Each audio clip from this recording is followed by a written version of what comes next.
الله الرحمن الرحيم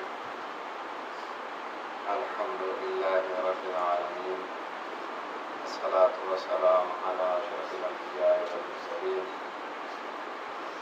وأهل بيته الطيبين الطاهرين المعصومين الذين أظهر الله عنهم الرجس وطهرهم تطهيرا. اللهم صل على محمد وآل محمد. لعنة الله على أعدائهم غاصب حقوقهم ومنكر فضائلهم أجمعين من يوم عداوتهم إلى قيام يوم الدين. أما بعد، قال الحكيم في كتاب الكريم بسم الله الرحمن الرحيم رب اشرح لي صدري ويسر لي أمري واحلل عقدة من لساني يفقهوا قولي. صلوات اللهم صل على محمد وآل محمد. ماہ رجب المرجب آہستہ آہستہ اپنے اختتام کو پہنچ رہا ہے اور اگلا مہینہ شعبان کا وہ عظیم مہینہ ہے کہ جس میں امام عادل کی دنیا میں تشریف آئی. سبحان اللہ، ماشاء اللہ. اور اس کے بعد اگلا مہینہ جو ہے یعنی رمضان المبارک کا، اسے اللہ نے اپنے سے نسبت دی ہے کہ یہ میرا مہینہ ہے. اور اس کی خاص بات یہ کہ یوں تو ہم جو کچھ بھی کھاتے ہیں پیتے ہیں سب اسی کے خانے نعمت سے کھاتے ہیں الحمدللہ، ماشاء اللہ. لیکن رمضان وہ مہینہ ہے کہ جس میں پروردگار عالم ارشاد فرماتا ہے کہ یہ جو تم دسترخوان بچھاتے ہو اور جو کچھ اس پر کھانے کے لیے رکھتے ہو، نہ تو یہ دسترخوان تمہارا ہے نہ یہ کھانا تمہارا ہے، تم مہمان ہو، میں میزبان. سبحان اللہ، ماشاء اللہ. تو انشاءاللہ شعبان و رمضان میں بھی یہ سلسلہ بشرط زندگی و صحت جاری رہے گا. یہ جو ماہ رجب گزر رہا ہے، آج کی یہ تاریخ جس میں گھر گھر چھٹے لال ولایت امام جعفر صادق علیہ السلام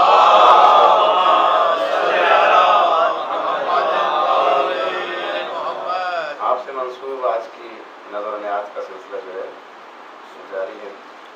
یعنی یکم رجب سے لے کر کے اب تک اور آئندہ آنے والے دنوں میں بھی کچھ اہم ایام ہمارے سامنے ابھی موجود ہیں، جن میں ایک اہم تاریخ 25 رجب کی ہے جس میں صاحب عالی ولایت حضرت امام موسیٰ کاظم علیہ السلام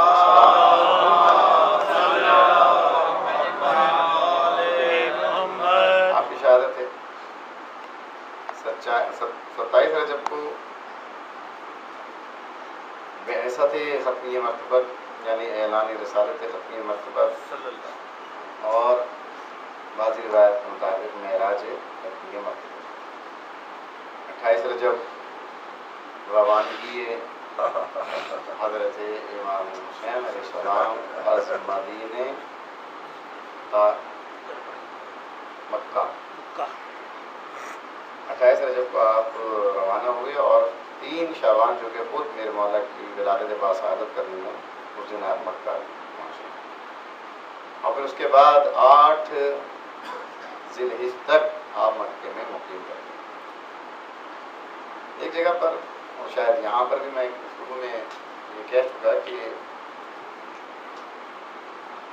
جو بھی کسی ہدف اور مقصد کے لیے نکلتا ہے اس کے ہدف اور مقصد جو بھی ہے وہ زیادہ بہتر جانتا ہے جو یہ کام انجام دے رہا ہے بجز دوسرے کے، کہ وہ دوسرا یہ سوچے یا کہے کہ میں جانتا ہوں یہ کیوں جا رہے ہیں، میں جانتا ہوں یہ کیا کرنے والے ہیں. لیکن جو کام انجام دے رہا ہے خود اس سے پوچھا جائے کہ آپ کا یہ مقصد کیا ہے، آپ کا یہ ہدف کیا ہے. معاذ اللہ یا خدا نخواستہ کربلا کوئی ایک اتفاقی حادثاتی واقعہ تھا تو ایسے ہی رونما ہو گیا. بس اچانک امام حسین علیہ السلام تنگ آگے مدینے سے نکلے, مکے پہنچے. اس کے بعد مکے سے پھر چلے گئے کربلا, اور کربلا میں جا کے شہید ہوئے, اور اس کے بعد سارا معاملہ ختم ہو گیا. معاذ اللہ کیا کوئی حادثاتی معاملہ تھا. اگر یہ بھی مان لیا جائے کہ ایک پڑھا لکھا آدمی آج کل کے دور میں جب کوئی ایسا کام انجام نہیں دیتا جس کے پیچھے کوئی ہدف اور مقصد نہ ہو, تو جسے ہم معصوم امام مان رہے ہیں وہ بغیر کسی ہدف اور مقصد کے کام انجام نہیں دے سکتا. تصور ہی نہیں ہو سکتا کہ کوئی ان کا ہدف نہیں ہوگا, کوئی ان کا مقصد ہے. اور جب ہدف اور مقصد ہے تو وہ ہدف اور مقصد جو ہے ہمیں خود سے تعین نہیں کرنا, بلکہ خود انہی سے پوچھنا ہے کہ مولا آپ جو جا رہے ہیں اپنا ہدف اور مقصد بیان کر دیجیے, آپ کا ہدف اور مقصد کیا ہے. اور امام نے کوئی بھی ایسا موقع نہیں ہے کہ جہاں اپنا ہدف اور مقصد بیان نہ کیا ہو, بلکہ نہ صرف اپنا ہدف اور مقصد بیان کیا, بلکہ دوسرے معنی میں یوں کہہ لیجیے کہ کسی کو آپ نے اندھیرے میں بھی نہیں رکھا. ہر مقام پر جہاں جہاں بھی موقع میسر آتا تھا وہاں پر آپ خطبہ ارشاد فرماتے تھے, لوگوں کو بتاتے تھے کہ دیکھو میرے جانے کا مقصد کیا ہے, حالات و واقعات کیا ہیں, اور میرا راستہ شہادت کا راستہ ہے, میرا راستہ قربانیوں کا راستہ ہے. اس راستے میں جو میرا ساتھ دے سکتا ہے وہ میرے ساتھ چلے, تاکہ کوئی یہ نہ سمجھے کہ ہمیں معلوم نہیں تھا امام حسین علیہ السلام جو ہے وہ ہمیں بس لے گئے, ہم تو یہ سمجھ رہے تھے کہ جائیں گے اور جنگ ہوگی, جنگ ہونے کے بعد حاکم پر فتح پائیں گے, فتح پانے کے بعد آپ جو ہے خلیفہ وقت بن جائیں گے, تو اس میں ہماری بھی جگہ بن جائے گی کہیں نہ کہیں. اور عموماً پہلے یہ ہوتا رہا. خود امام علی علیہ السلام کے ساتھ جنگوں میں بہت سے ایسے افراد شامل ہو گئے تھے کہ جو صرف یہ چاہتے تھے کہ حضرت علی علیہ السلام جب اقتدار میں آ جائیں گے. آج کیا ہو رہا ہے؟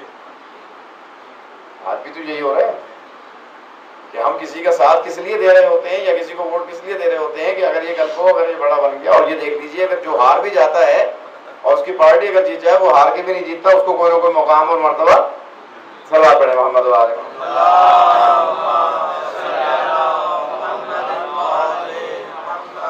تو امام حسین علیہ السلام نے اپنا مقصد بیان کر دیا. اور مقصد کیا بیان کیا آپ نے؟ بہت ہی چھوٹا سا خطبہ ہے, اور اگر میں اس خطبے کو اپنے لیے عزت جہاں بناؤں اور اپنے لیے ایک زندگی گزارنے کا پورا نمونہ عمل اپنے سامنے اس کو رکھ لوں اور اس پر میں عمل کروں, تو میں میری دنیا بھی سمجھ جائے اور آخرت بھی سمجھ جائے.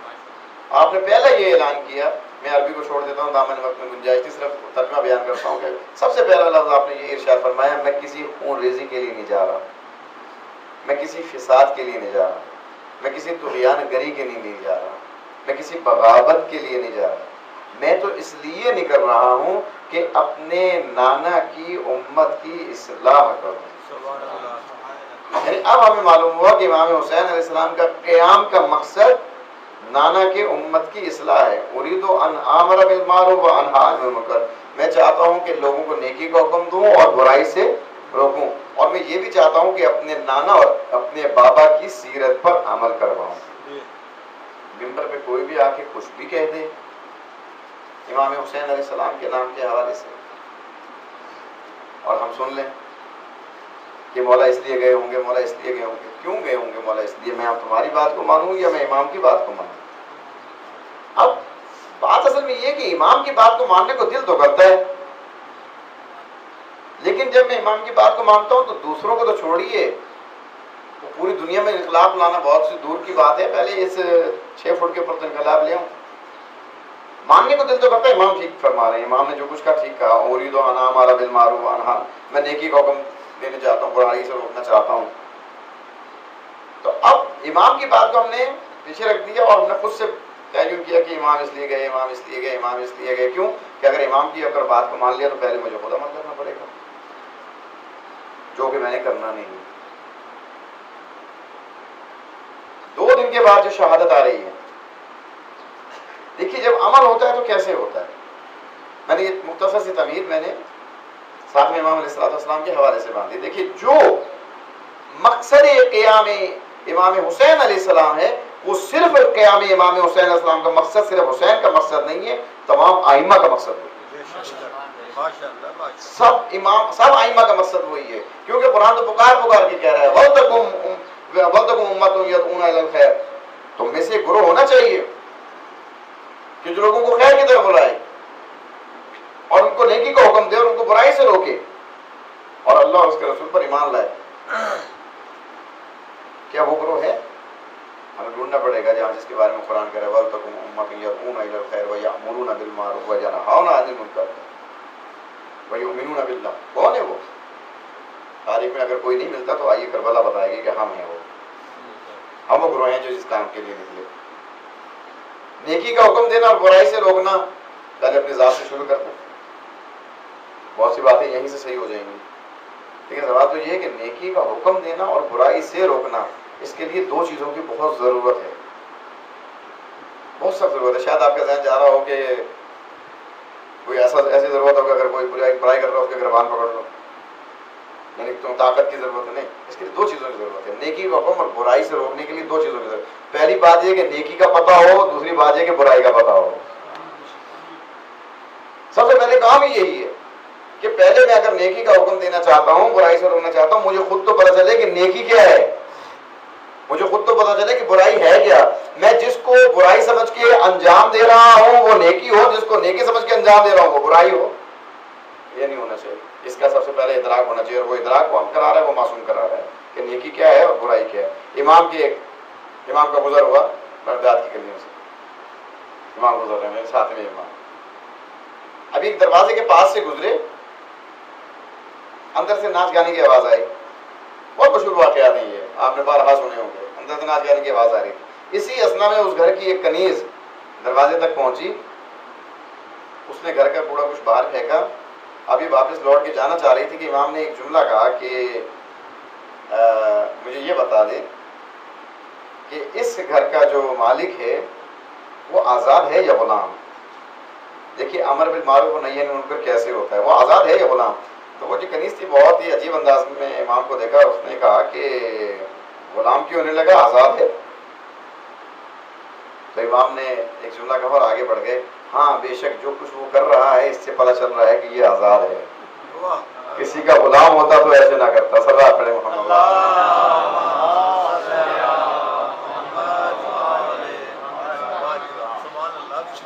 یہ آزاد والوں کی حرکت ہے۔ بھائی یہ گفتگو جو ہو رہی تھی ہلکی ان کی آواز جو اندر تک گئی، جب واپس لوٹ کے گئی تو کہا کہ دروازے میں کس سے بات کر رہی تھی؟ کہا کہ نہ معلوم کون آدمی تھا، میں کوڑا پھینکنے گئی، دروازے میں گزرا تھا، پوچھ دیا کہ اس گھر کا مالک آزاد ہے یا غلام؟ کہا کہ تو نے کیا کہا؟ کہا کہ غلام کیوں ہونے لگا، آزاد ہے۔ پھر اس نے کیا کہا؟ کہا کہ اس شخص نے کہا کہ واقعاً جو یہ حرکتیں کر رہا ہے یہ آزادوں والی ہیں، اگر غلام ہوتا کسی کا تو یہ حرکت نہ کرتا، کیونکہ جاننے والا تھا ایمان کا، وابستہ تھا اس در سے، اگر کوئی غیر ہوتا تو کیوں پرواہ کرتا؟ ایک مرتبہ سنا کہا کہ یہ جملہ جو ہے کسی عام آدمی کا نہیں ہو سکتا۔ دیکھیے جو کردار ہوتا ہے نا، اس کردار کے الفاظ میں اثر ہوا کرتا ہے، کیونکہ یہ کسی عام آدمی کا جملہ نہیں ہو سکتا۔ ایک مرتبہ اپنے مقام سے اٹھا، اپنے نالین یعنی چپلیں بھی پہننے کا ہوش نہیں رہا، فوراً باہر آیا، باہر آ کر کے ڈھونڈا کہ وہ صاحب کہنے والے کدھر گئے، خیر اگلی گلی میں جا کر کے دیکھ لیا کہ وہ کون صاحب ہیں، آگے بڑھے تو دیکھا کہ وہ تو میرے زمانے کا امام ہے، میرے ساتھ میں وہیں قدموں میں گر گیا۔ مطلب آپ نے بالکل صحیح فرمایا، میں آزاد تھا، آج مجھے اپنا غلام بنا دیا۔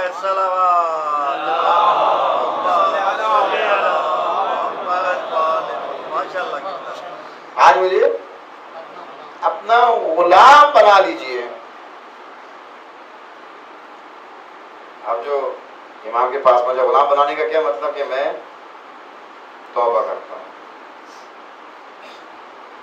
میں توبہ کرتا ہوں، آئندہ سے میں یہ حرکت نہیں کروں گی۔ ساری زندگی وہ شخص پاک برہنہ رہا۔ کسی نے پوچھا بھائی جوتی کیوں نہیں پہنتے؟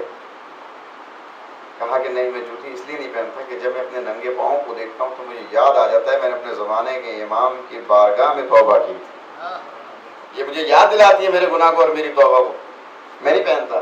اور پھر ایک وقت ایسا آ گیا، ایسی توبہ ہوئی اور ایسا مقام ملا کہ اللہ نے چوپایوں کو حکم دے دیا کہ جہاں سے یہ گزرے وہاں پر نجاست نہیں کرنی، اور پرندوں کو یہ حکم دے دیا جس جگہ سے یہ گزرے وہاں پر تم نے نجاست نہیں پھینکنی، کیونکہ میرے ولی کا ولی ننگے پیرا ہوا ہے۔ صلی اللہ علیہ محمد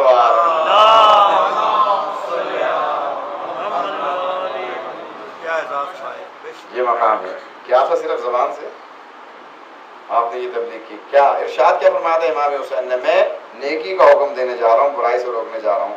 یہ ہے نیکی کا حکم دینا، یہ ہے برائی سے روکنا. معلوم ہونا چاہیے برائی کیا ہے. آج کل بہت سی برائیاں ایسی ہیں ہم اسے برائی سمجھتے ہی نہیں ہیں. بہت سی برائیاں، معذرت کے ساتھ میں عرض کروں گا، بہت سی برائیاں ایسی ہیں جسے ہم برائی سمجھتے نہیں ہیں. اس میں سے پہلی برائی جو ہے ریش ہے، سمجھتے ہی نہیں ہیں ہم اسے. ہمارے نزدیک اس کی کوئی وہ ویلیو ہے ہی نہیں. مطلب ٹھیک ہے، بس یہ مولویوں کی بنائی ہوئی بات.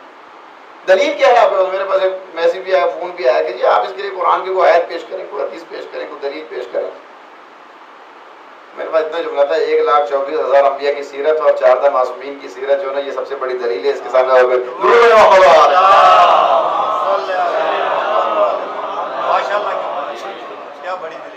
اس سے بڑھ کر اور دلیل کیا ہے؟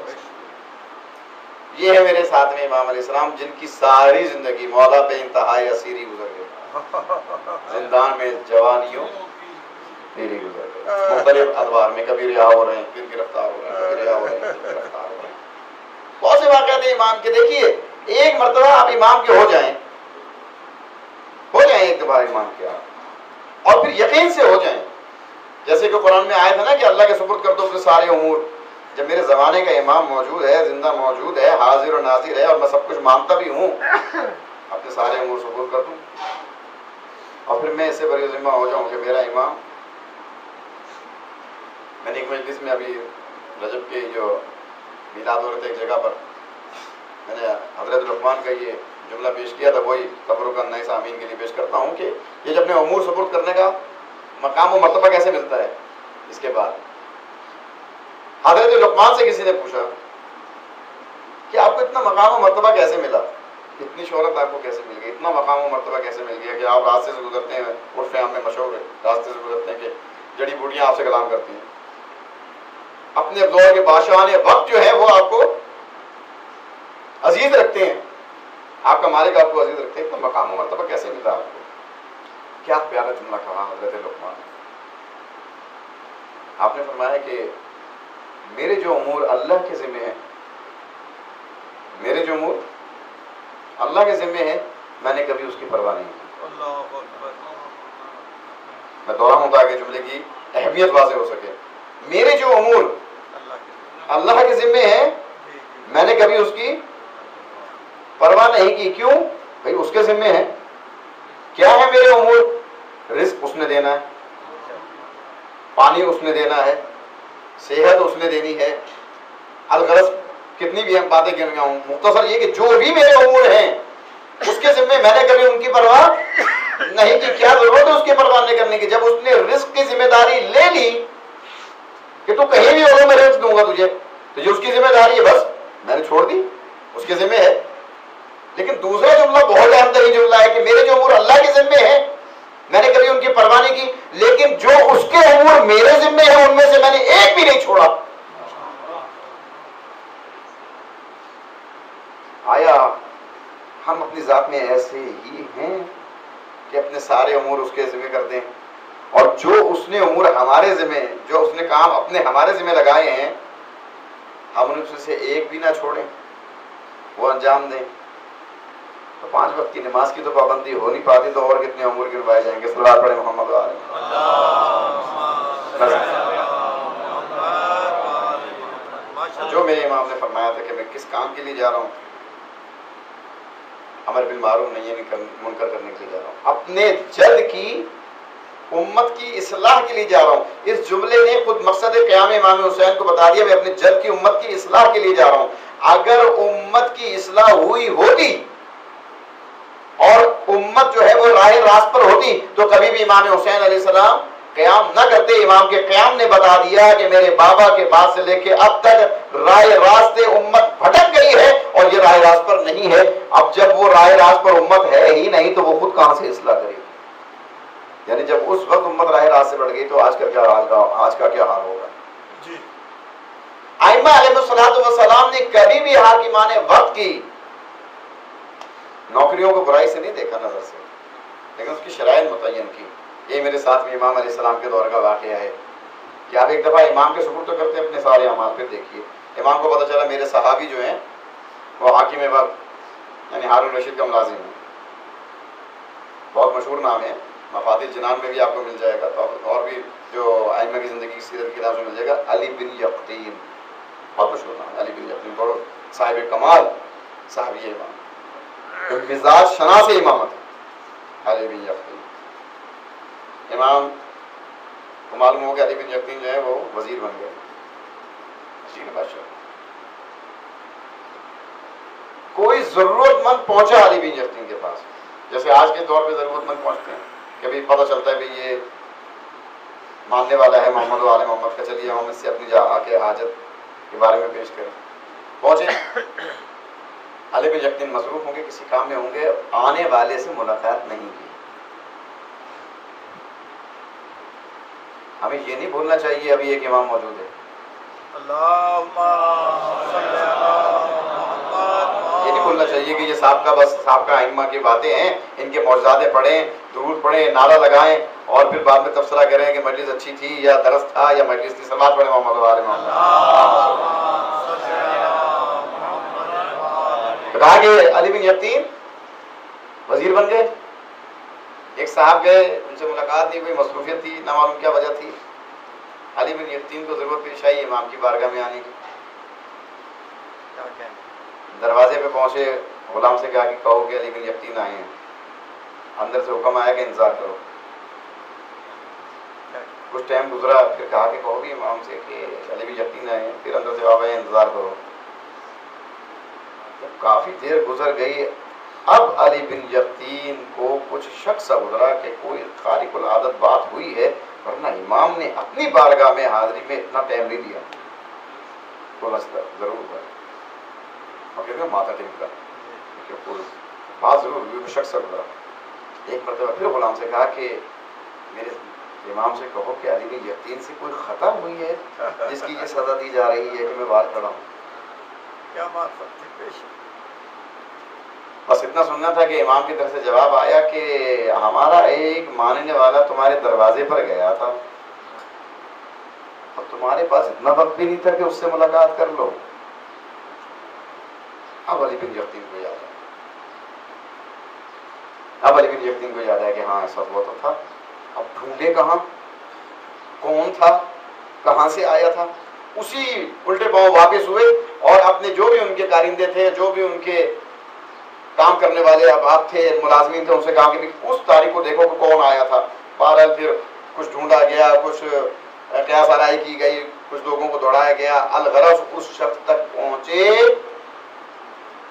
جو علی بن یقطین سے ملنے کے لیے آیا تھا اور ملاقات نہیں ہو سکی، آگے لے آئے، جیسی وہ شخص آیا وہ گھبرایا، وہ بادشاہ کا وزیر بلا رہا ہے، نہ معلوم میرے سے کیا غلطی ہوئی ہے، کیوں بلایا جا رہا ہے، روایت تو علی بن یقطین کا گھبراؤ نہیں، میں تم سے معافی مانگتا ہوں کہ تم میرے پاس آئے اور میں تم سے ملاقات نہیں کر سکتا، کہ میں تو اس بات کو بھی بھول گیا، میرے تو ذہن میں بھی نہیں ہے یہ بات، آپ نے اس کے لیے مجھے نہیں تم مجھے معاف کرو، کہ بالکل میں نے آپ کو معاف کیا، نہیں وہ تو تم نے کر دیا، ایسے نہیں، دیکھیے تاریخ میں پڑھیے گا جائے، ایک مرتبہ علی بن یقطین زمین پر لیٹ گیا، ایک رخسار زمین پر رکھا اور کہا کہ اب دوسرے رخسار پر تم اپنا پیر رکھو تاکہ یہ نشان لے کے امام کی بارگاہ میں جاؤں اور جا کے بتاؤں کہ میں نے اس شخص کو جس نے میرے پاس آیا اور میں نہیں کر، اس شخص نے مجھے معاف کر دیا اور میں نے اس کا کام انجام دے دیا، تاکہ یہ ثبوت لے کے جاؤں کہ تم نے مجھے معاف کیا ہے۔ ڈر رہے گھبرا رہے کہ بادشاہ کا وزیر اور میں اس کے ساتھ نہیں، لیٹ گیا، مگر جب تک کہ یہ عمل نہیں کرو گے، ایک مرتبہ مجبوراً اسے یہ عمل کرنا پڑا، رخسار پر پاؤں رکھے، پھر علی بن یقطین امام کی بارگاہ میں پہنچے، ابھی دروازے پر پہنچے تھے، پیغام نہیں بھیجا تھا، پیغام نہیں بھیجا تھا، دروازے پہ پہنچے تھے کہ اندر سے پیغام آیا علی بن یقطین کو اندر بلاؤ۔ اب جو علی بن یقطین اندر گئے تو وہاں وہ جملہ جس کے لیے میں نے سارے کہ علی بن یقطین یاد رکھو ہمارے شیعہ کے لیے باطل حکمران کی حکومت تب جائز ہوگی کہ وہ اس کی حکومت میں رہ کر کے ہمارے ماننے والے کا کام کرے۔ بڑا پیغام ہے صاحب، ہمارے ماننے والے کا حکومت تم باطل کی کر رہے ہو، جواز تم پیدا کرنا چاہتے ہو. اگر اس کی حکومت کا تمہیں کوئی جواز پیدا کرنا ہے تو محمد والے محمد کے ماننے والے کے کام کو انجام دو. اب آپ اس واقعے کے تناظر میں اپنے گرد و پیش میں دیکھ لیجیے کہ ہمارے ساتھ کیا ہو رہا ہے اور ہم کیا کر رہے ہیں. ایک مختصر سا واقعہ اور آپ کے ذہن میں تمام کہ یہی علی بن یقین کون ہے. یہ دو چھوٹے چھوٹے ملتے جلتے واقعات ہیں. کون ہے علی بن یقین؟ آپ دیکھیے ایک مرتبہ امام کے سپرد تو کیجیے اپنے اعمال کہ قبلہ آپ تو بات کر کے چلے گئے، ہم اپنے شیعہ کی بات مانیں اور کسی کو پتہ چل جائے گا یہ تو اپنے شیعوں کی پیروی کرتا ہے اور ان کو مانتا ہے، وہ تو ہمیں نوکری سے نکال دے گا. ہاں یہ بات ہے. عزیز میرے عزیز بھائی میرے دوست، تم عمل کس کے کہنے پر کر رہے ہو؟ توجہ چاہیے. کس کے کہنے پہ عمل کیا؟ کبھی امام کے کہنے پر عمل کیا. امام نے فرمایا نا کہ باطل کی حکومت اب اس کی نوکری اس وقت تک جائز ہوگی تم اپنے مومن کی خدمت کرو. تو تم وہ خدمت کر رہے ہو نا، تم کر رہے ہو امام کے قول پر عمل. تو تم اپنے امور اللہ اور اس کے ولی کے سپرد کیوں نہیں کرتے کہ میں جب ان کے کہنے پر عمل کر رہا ہوں تو میرے رزق کی ذمہ داری جس نے لی ہے وہی مجھے رزق دے گا، یہ حکومت رکھے نہ رکھے. اتنا دل کون لائے، اتنا حوصلہ، اتنا یقین کون لے کر کے آئے. اور ایک دفعہ تم امام کے ہو تو جاؤ، پھر دیکھو تمہارا امام ہے، ہمارا اور تمہارا امام ہمیں کیسے بچاتا ہے. ہارون کو کسی نے بہکا دیا کہ جناب یہ تو علی بن یقین شیعہ ہے. چغلی تو ہوگی تھی اس وقت، شیعہ ہے، لیکن قابل تھا، ذہین تھا. کہا کہ اچھا میں خود دیکھوں گا یہ شیعہ ہے یا نہیں. اور ظاہر ہے اس کی پہچان ایک بہت آسان طریقہ ہے اس کی پہچان کا، نماز کے وقت میں وضو دیکھ لی. ادھر اس کے دماغ میں یہ ہے کہ میں خود تحقیق کروں گا کہ واقعی علی بن یقین ہم میں سے ہے یا ہمارے غیروں میں سے ہے. ابھی دماغ میں یہ بات آئی، ادھر سے قاصد چلا علی بن یقین کے گھر پہنچا کہ یہ امام کا خط دیا اور چلا گیا. اب جو علی بن یقین نے خط کھولا تو لکھا تھا کہ آج سے ہمارے طریقے کے برخلاف وضو کرو. میرے جیسا ہوتا تو کہتا یہ امام کا خط ہی نہیں. امام اور مجھے کہیں گے کہ اس طریقے سے وضو نہ کرو، پہلے میں یہی شک کروں گا پہلے میں. لیکن وہ اتنا یقین تو پیدا ہو جائے جتنا علی بن یقین کا ہے میرے امام کو.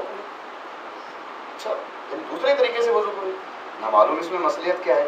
ہاتھ لپیٹ کے چوم کر کے رکھ دیا، نماز کا وقت قریب آیا، وضو کرنے کے لیے بیٹھے، وہ ملعون جھانک کے دیکھ رہا تھا. اب جو علی بن یقین کو وضو کرتے ہوئے دیکھا اور دیکھنے کے بعد بس وضو کرتے ہوئے دیکھ کر کے دربار میں کیا کہا، خبردار اگر آئندہ کسی نے یہ کہا کہ علی بن یقین شیعہ ہے. کیوں؟ کہا کہ میں نے خود وضو کرتے دیکھا، وضو تو وہ ہمارے طریقے سے کر رہے. حکم وضو کرنے کا تھا، نماز. سلام پڑھے محمد علیہ.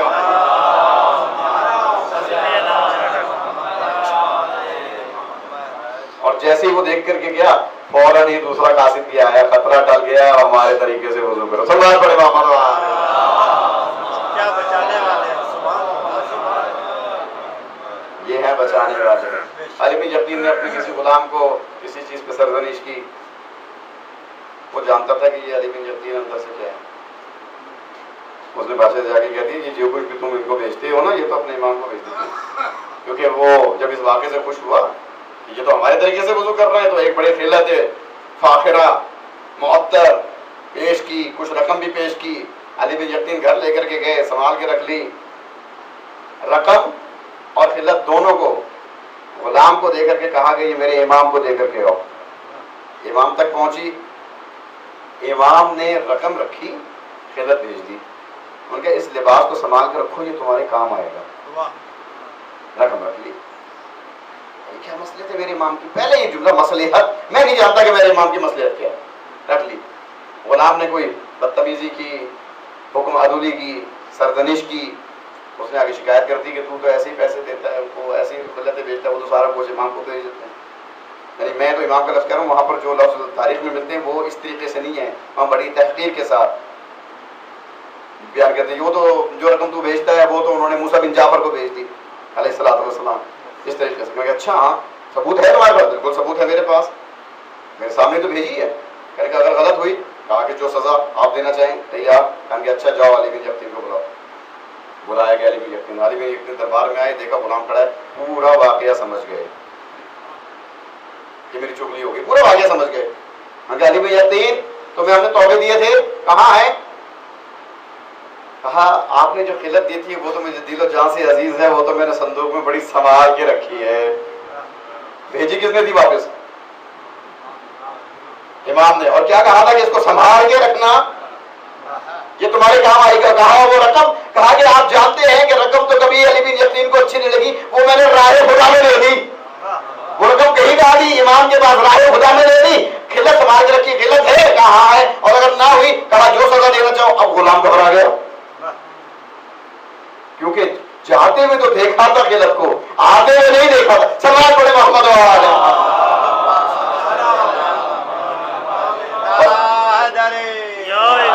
واپس جب آئی، انہوں نے جب فلاں جگہ صندوق رکھا، لیا وہاں سے صندوق لائے، دیکھا معطر وہ خلت موجود ہے۔ کہا کہ اس غلام کو ابھی قتل کر دیا، اس نے میرے وزیر کے خلاف جو ہے چغلی کی ہے۔ وزیران محترم، مختصر سے واقعات کے دہرانے کا مقصد صرف یہ تھا کہ ہمیں اپنے ائمہ پر اتنا یقین پیدا کرنا، اتنا یقین پیدا کرنا۔ اور ابھی ہمارے زمانے کے ایک امام موجود ہے، اور میرا یہ امام جن کی بغداد میں قبر مبارک تھی، یا دادا اور پوتا دونوں میں بیٹھا، یعنی میرے 7ویں امام اور میرے 9ویں اقسام۔ کوئی قرآنی مصائب نہیں، 2 جملے، ارے ایک بڑی متدین عالم دین سے سن۔ اصل میں گفتگو چل رہی تھی حضرت سکینہ سلام اللہ علیہ کے حوالے سے کسی بتائیں، اور کسی نے پڑھ دیا تھا کہ جناب سکینہ سلام اللہ علیہ کو جب دفن کیا گیا تو آپ کے ہاتھ بندھے ہوئے۔ تو اس میں کچھ اعتراض سے وارد ہوا کہ ہاتھ بندھے ہوئے تھے، یعنی کہ قید خانے میں کیا ہاتھ نہیں کھلے تھے؟ اس طرح کی بہت سی باتیں ابہام ذہن میں آیا۔ تو ایک عالم دین سے اس کے بارے میں معلوم کیا گیا کہ آپ بتائیے، آپ بہت زیادہ اس میں مطالعہ ہے مقاتل کی کتابوں میں، آپ اس کے بارے میں کیا کہتے ہیں؟ انہوں نے پھر اپنے استاد کا حوالہ دیا، دونوں نام میرے ذہن میں، بعد میں آپ پوچھ بھی سکتے ہیں، اپنے استاد کا حوالہ دیا کہ وہ فرماتے ہیں کہ نجف میں کتابوں کے جہاں پر کتابیں بکتی ہیں اور جہاں پر پرانی کتابوں کا اسٹال لگایا جاتا ہے، وہاں میں کتابیں دیکھ رہا تھا، مجھے ایک پرانی مکتب کی کتاب ملی جس کا شروع اور آخر کا صفحہ پھٹا ہوا تھا، اور پرانی مکتب کی کتاب لکھی ہوئی مجھے ملی۔ تو میں نے جب اس میں ائمہ علیہ السلام کی شہادتوں کے بارے میں پڑھا تو مجھے یہ پڑھ کے وہاں پر حیرت ہوئی اس کتاب میں کہ میدان حشر میں 2 افراد ایسے لائے جائیں گے جو پابند سلاسل ہوں۔ میدان حشر میں 2 شخصیتیں ایسی آئیں گی کہ جن کے ہاتھ بندھے ہوں گے۔ کہا میں بہت حیران تھا، میں نے جب دیکھا کہ میں دیکھنا چاہتا ہوں وہ دونوں ہستیاں کون سی ہیں، کہا کہ ایک حضرت سکینہ